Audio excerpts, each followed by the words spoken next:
Hola, bon dia, alumnes de l'Escola d'Allà, alumnes de l'Escola d'Arts d'Allà. Estem amb una nova emissió de les classes a Marta Serse. En aquest cas serà l'última sessió dedicada a l'edat mitjana i parlarem del segle XII, XIII, XIV, els últims segles de l'edat mitjana que corresponen amb la manera en què s'estructura la cronologia de la filosofia, es corresponen amb el concepte de segona escolàstica o d'escolàstica final. Doncs anem a tirar endavant, sense més introduccions, per parlar, per començar, de la situació del pensament en el segle XII. Situació del pensament en el segle XII. No és un segle de pensadors especialment destacats, però sí que passen un parell de coses que tenen una enorme importància. Les traduccions i l'aparició d'aquestes institucions educatives que són les universitats, que encara estan vigents, veritat? Doncs l'inici de les universitats l'hem de situar en el segle XII. Al segle XII, anem a parlar del primer dels dos aspectes que acabo d'anunciar, el segle XII és un segle de traduccions. És un segle, aquest segle XII, en el qual també podem parlar d'un cert renaixement de la cultura clàssica. Aquest renaixement ve vinculat, sobretot, a la traducció de textos de l'àrab, principalment de l'àrab, també alguns textos traduïts directament del grec. Aquestes traduccions es fan a Sicília i es fan també algunes traduccions, en aquest cas del grec, a Constantinoble, la capital de l'imperi romà oriental, que encara és imperi romà. No hem d'oblidar aquest element dintre de l'edat mitjana. El que va caure en el segle V va ser Roma, va ser l'imperi romà occidental. En canvi, l'imperi romà oriental, en capital Constantinoble o Bizanci, es mantindrà fins al segle XV. Ara estem en el segle XII, quan encara existeix l'imperi romà oriental i a la seva capital, a Constantinoble, Bizanci, es fan traduccions, algunes traduccions de textos grecs, i aquestes traduccions arriben a l'Europa occidental. També a Sicília i, sobretot, especialment important, a la península ibèrica, l'Alfons X el Savi organitza l'Escola de Traductors de Toledo. La península ibèrica és un lloc de confluència de cultures. Hi ha la cultura llatina, occidental, cristiana, hi ha la cultura jueva, hi ha la cultura musulmana. Les tres tradicions culturals coincideixen amb la frontera que en aquell moment està a Toledo, i allà es crea, per part d'Alfons X, es crea aquesta escola de traductors que es beneficia especialment de les capacitats de traduir de l'àrab al llatí de persones d'origen musulmà.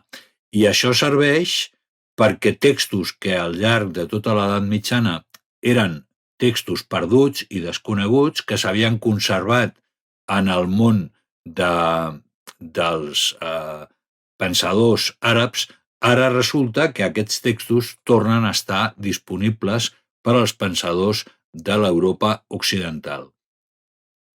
Tenim aleshores un retorn d'Aristòtil. Aristòtil havia quedat perdut, oblidat.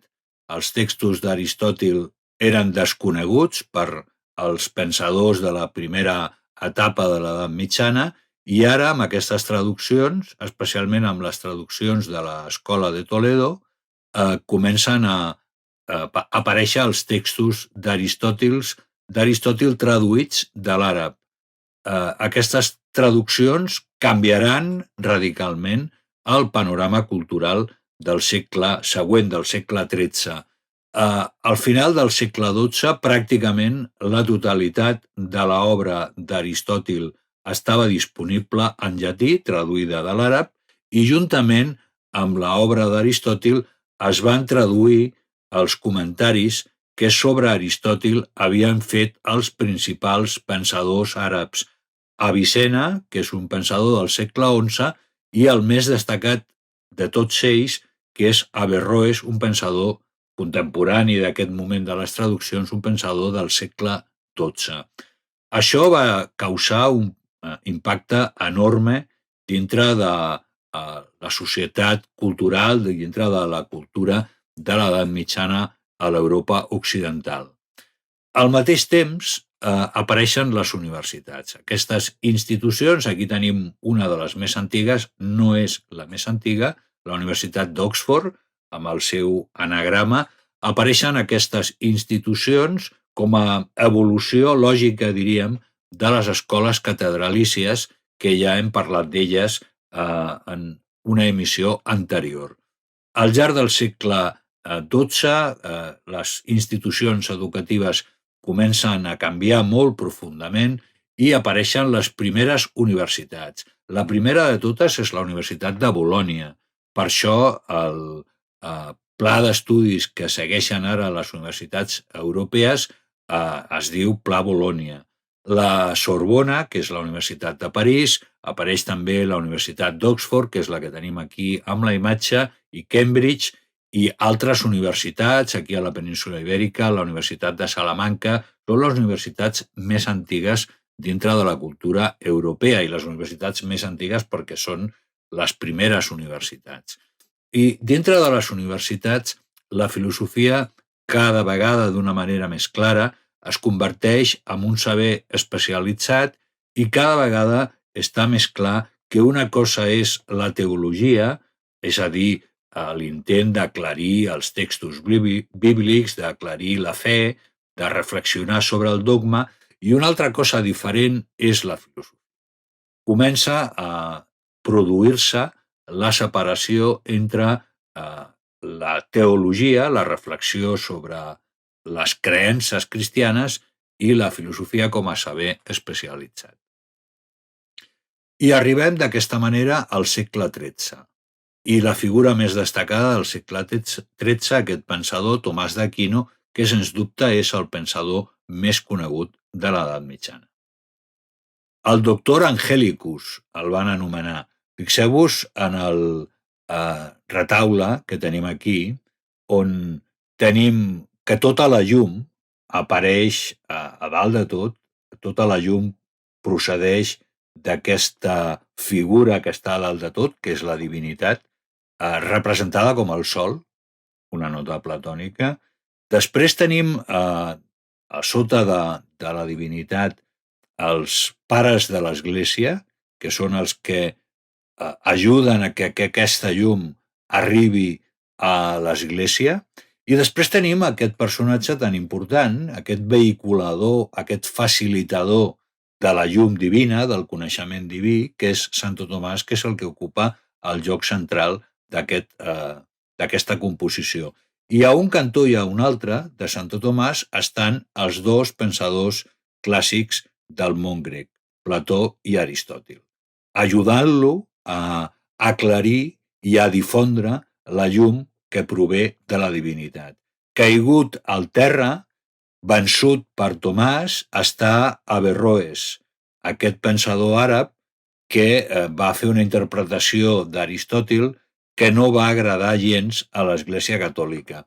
I al final de tot està l'Església, la comunitat dels creients que reben la il·luminació que els hi arriba de Déu a través dels pares de l'Església, sobretot a través de Tomàs, ajudat per Plató i per Aristòtil, en contra de la interpretació d'Averroes. I ha estat anomenat el doctor Angelicus, aquest Santo Tomàs.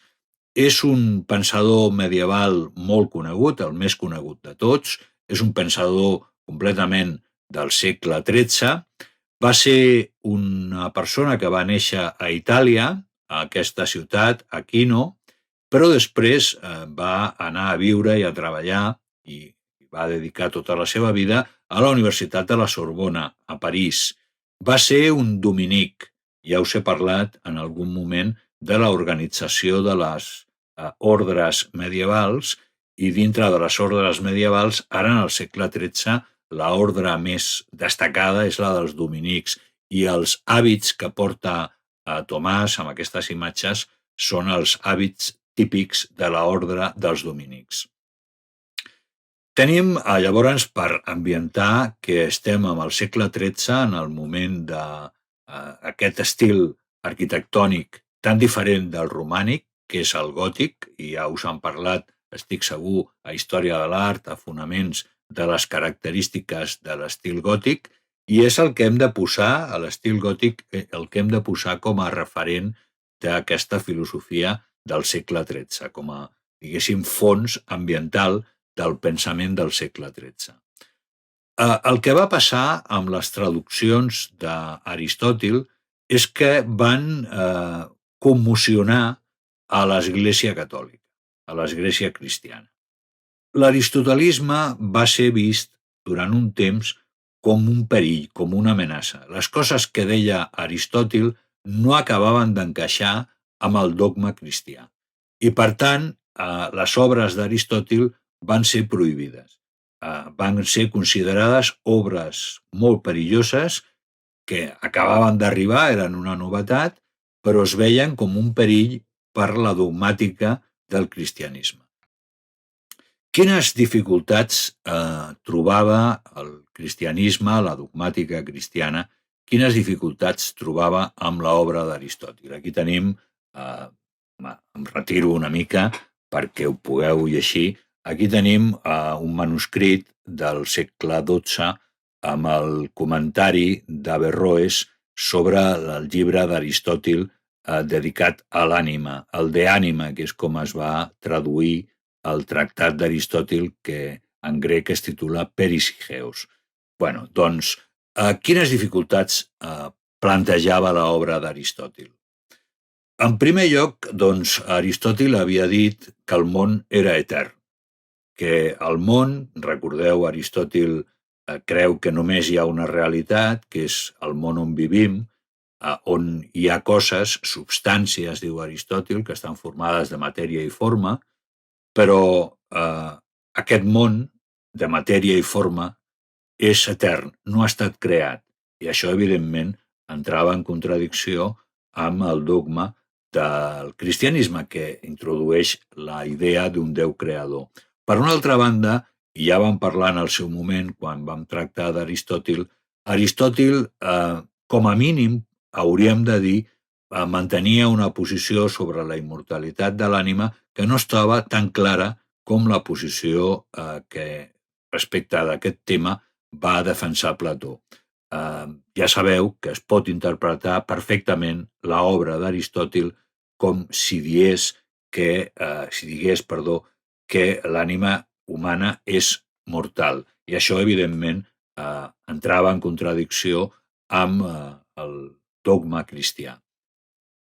No hi havia, a més, en Aristòtil sí que hi ha la figura de la divinitat, de la qual no hem parlat, és un dels temes més complexos de la metafísica aristotèlica, però en tot cas la divinitat, tal com la presenta Aristòtil, no té res a veure amb la divinitat cristiana.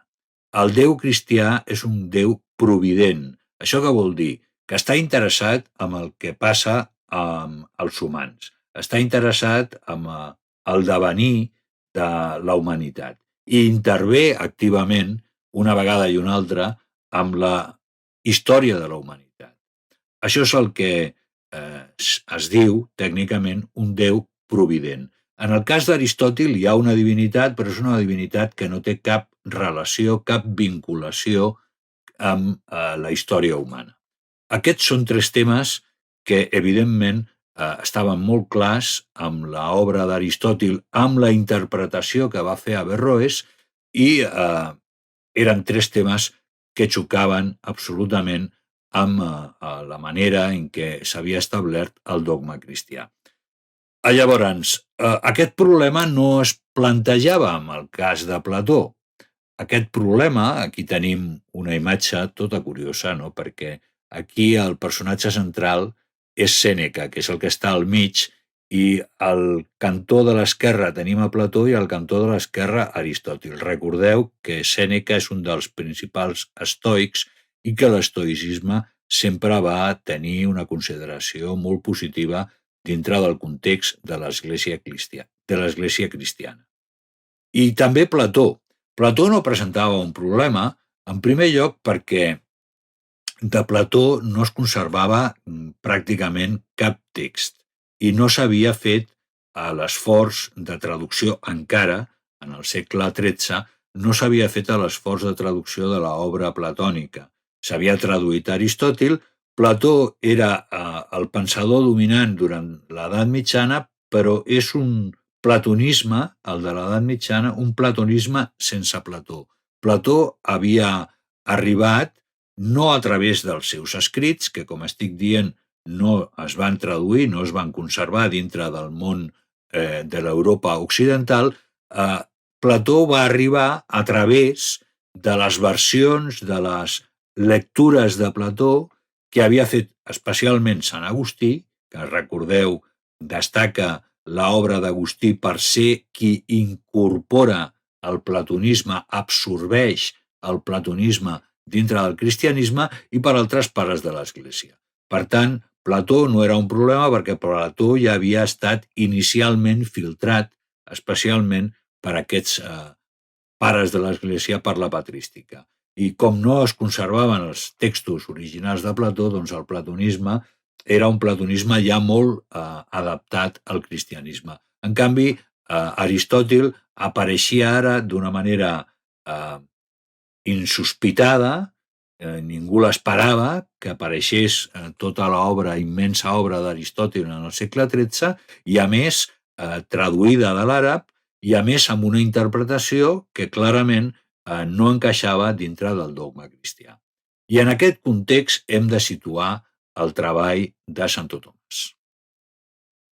Per Tomàs es tracta de recuperar l'obra d'Aristòtil i integrar l'obra d'Aristòtil dintre de la dogmàtica del cristianisme.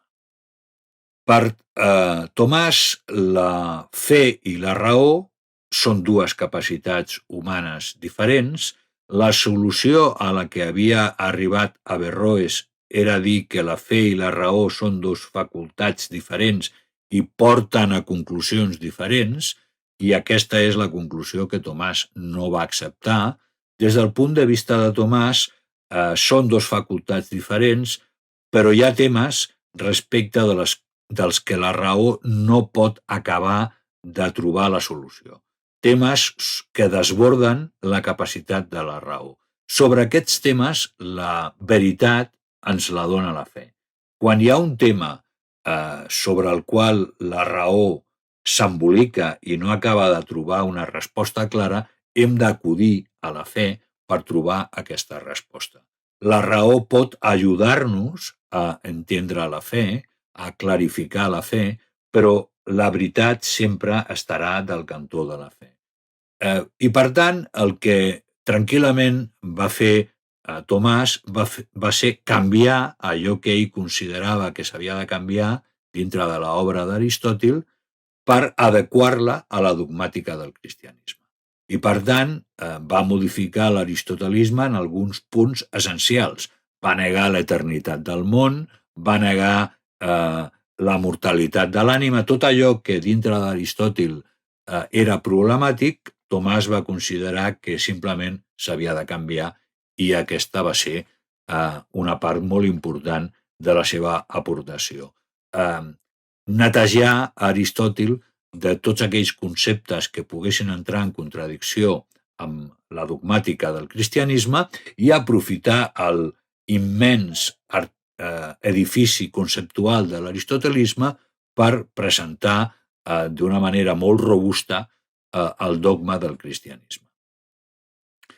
En aquest aspecte és especialment important l'esforç que fa Tomàs per demostrar l'existència de Déu. I ens concentrarem en aquest aspecte, amb les proves tomistes de l'existència de Déu.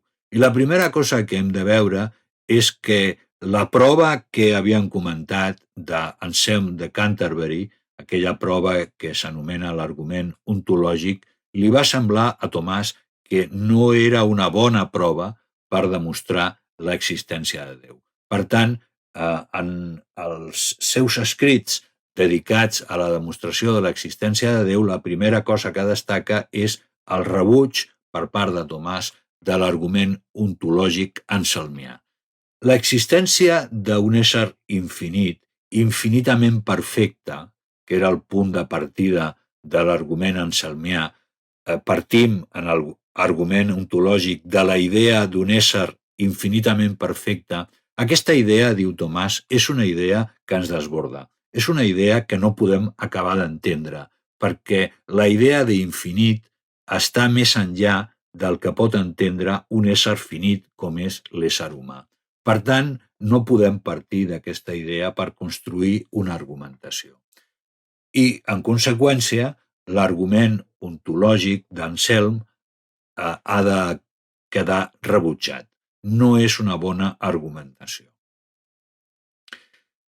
I llavors Tomàs, alternativament, proposa fins a 5 arguments, tots ells molt clarament inspirats amb l'argumentació aristotèlica i amb els conceptes aristotèlics, 5 arguments per demostrar l'existència de Déu.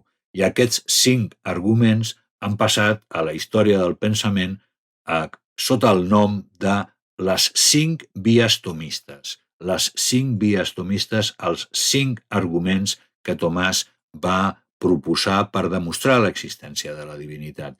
D'aquestes 5 vies, perquè no es tracta d'abrumar-vos amb informació sobre els arguments de l'existència de Déu, d'aquestes 5 vies em limitaré a explicar les 2 més destacades, que més tenen nom, i al final d'aquesta unitat sobre l'edat mitjana acabarem havent vist 3 arguments sobre la demostració de l'existència de Déu. El primer és l'argument anselmià, l'argument ontològic. El segon és un argument tomista que rep el nom d'argument teleològic. I aquest argument teleològic, que actualment encara trobem escrits on es fa servir, és l'argument del disseny. Aquest argument del disseny el que constata és que el món on vivim és una realitat ordenada. El món en el que habitem els humans el veiem com una estructura on les diferents parts sembla que han estat dissenyades per algú perquè tot funcioni correctament. Sembla que hi ha un pla diví perquè les coses funcionin de la manera en què ho fan. I llavors tenim que si hi ha un disseny de l'univers és que hi ha un dissenyador de l'univers. Hi ha una mena d'arquitecte o de superdissenyador que és el que ha dissenyat l'estructura de l'univers. I, evidentment, aquest dissenyador, aquest arquitecte de l'univers és la divinitat. És l'argument que avui en dia es coneix encara i encara és vigent, especialment dintre de les publicacions evangèliques a Nord-Amèrica, com a argument del disseny. Teleològic perquè la paraula grega telos, fa referència a la finalitat. Totes les coses sembla que estiguin fetes per complir una determinada finalitat. Teleològic, l'argument de que les coses que existeixen en el nostre món semblen fetes a propòsit per complir amb una determinada finalitat. Argument teleològic. I l'altre argument és l'argument cosmològic. Són encantadores aquestes imatges del món medieval perquè ens deixen molt clar les coses, no? Aquest argument cosmològic, ara ho explicaré, després comento la imatge, el que diu és que l'univers ha d'haver estat creat per algú. L'univers és imperfecte, constantment comprovem que les coses, malgrat el seu disseny, no acaben de sortir de la manera més perfecta possible i, per tant, estem en una realitat material imperfecta. Per tant, l'univers no pot haver-se creat a si mateix, perquè és imperfecció. La mateixa idea d'un univers imperfecte dona a entendre que hi ha una entitat perfecta que és la creadora d'aquest univers imperfecte. I això és el que representa aquesta imatge del món medieval. Aquestes cercles concèntrics representen l'univers i més enllà de l'univers, en aquest àmbit transcendent, està la divinitat creadora de l'univers. És una manera ingènua, però molt gràfica, de representar aquesta idea d'un Déu creador. I aquest és l'argument cosmològic, de l'existència de la divinitat. L'univers és imperfecte perquè és material i això pressuposa l'existència d'una entitat creadora que és la divinitat. L'argument teleològic i l'argument cosmològic són dues de les 5 vies tomistes, dues de les grans aportacions de Tomàs a aquest tema tan específic que és la demostració de l'existència de Déu. I ens anem ja cap al final, al segle XIV, al final de l'edat mitjana, per esmentar a un autor especialment interessant, però del qual no podrem parlar gaire, que és Guillem d'Occam. El segle XIV, el segle de Guillem d'Occam, és el moment de l'aparició d'una nova ordre, que és l'ordre dels franciscans, una ordre mendicant, perquè els franciscans parteixen del convenciment de que l'Església no ho està fent bé. Crist va ser una persona que no va valorar la riquesa, no es va moure en aquest món buscant la riquesa i, en canvi, l'Església s'havia convertit en un dels actors econòmics més importants de la societat a l'edat mitjana. I l'ordre dels franciscans el que fan és denunciar, el que fa l'ordre és denunciar aquesta situació. Doncs, dintre de l'ordre dels franciscans, creada per Sant Francesc d'Assís, hem de situar aquest monjo del segle XIV que va ser Guillem d'Occam. I Guillem d'Occam el tenim aquí amb aquest dibuix que li va fer algun company seu mentre estaven a la biblioteca, probablement copiant llibres perquè no hi ha impremta encara, i algú li va fer com un dibuix improvisat i va posar al cantó les lletres aquestes que diuen Frater Occam iste. Aquest és el germà Occam. Occam és el representant del criticisme, el representant d'una posició de revisió de totes les formulacions de l'escolàstica anterior, amb una mirada molt crítica, amb una mirada de no donar per bo, perquè sí, tot el que havia aportat l'escolàstica anterior. Desgraciadament no tenim temps per veure les raons de la crítica d'Occam, però és un dels autors realment interessants d'aquest moment final de l'edat mitjana. I amb aquest Frater Occam iste s'acaba aquesta sessió i acabem la unitat 6a dedicada a l'edat mitjana i els primers episodis, recordeu, feien referència als últims moments de l'antiguitat. I ja sabeu, amics, això ha estat tot.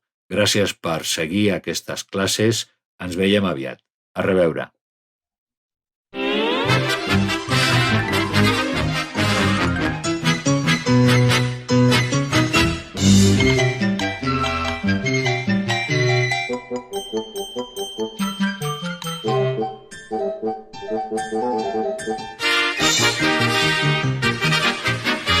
And that's all, folks.